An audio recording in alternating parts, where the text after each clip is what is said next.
An employee of the advertising firm Dentsu jumped to her death in 2015.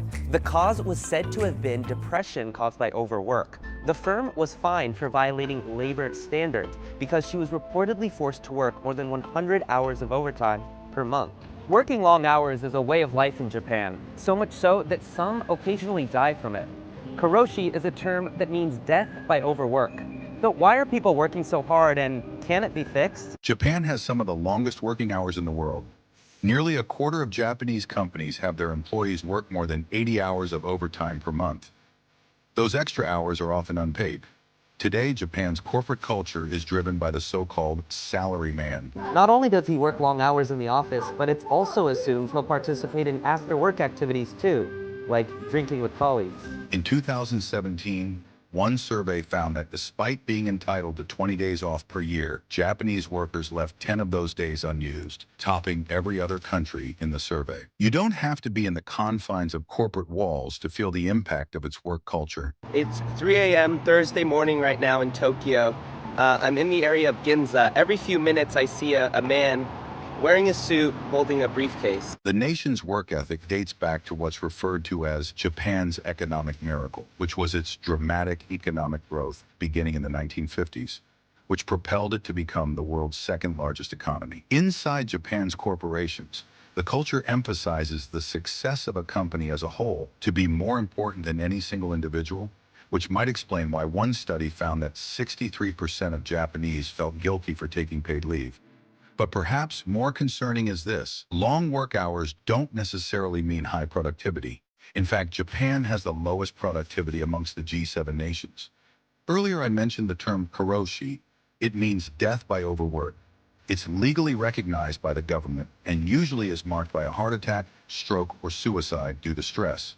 There's hundreds of cases of karoshi reported annually, although some argue these cases are underreported and that the real number could exceed that by up to 10 times. An employee of the advertising firm Dentsu jumped to her death in 2015. The cause was said to have been depression caused by overwork. The case generated widespread attention and renewed calls to change the long working hours and illegal unpaid overtime, highly common in Japan. The firm was fined for violating labor standards because she was reportedly forced to work more than 100 hours of overtime per month. The company's CEO even resigned over the controversy. After the death, Dentsu made some changes within the company.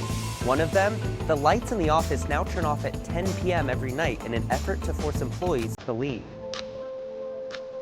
Both the government and companies are now actively trying to reduce the number of working hours here. And there are some early signs of hope. Japan's government has considered several initiatives to curb the number of hours spent at the office, including making it mandatory to take at least 5 vacation days a year and requiring a rest period between the end of one day and the start of another. In 2016, a new holiday Mountain Day was started, bringing Japan's number of annual public holidays to 16. And in 2017, the government launched an initiative called Premium Fridays, in which it encouraged companies to allow their employees to leave at 3 p.m. on the last Friday of the month, promoting consumer spending and less time in the office. But one study found that less than 4% of employees in Japan actually left early on the first Premium Friday, which is why, despite these initiatives, a cultural challenge still looms.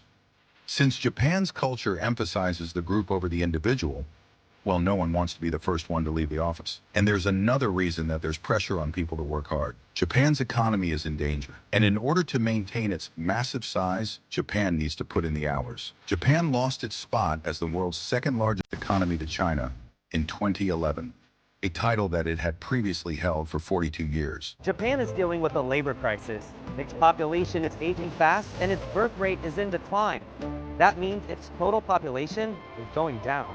And in the next 50 years, it's projected to shrink by nearly a third. The population is expected to go from 127 million in 2015 to just 88 million by 2065.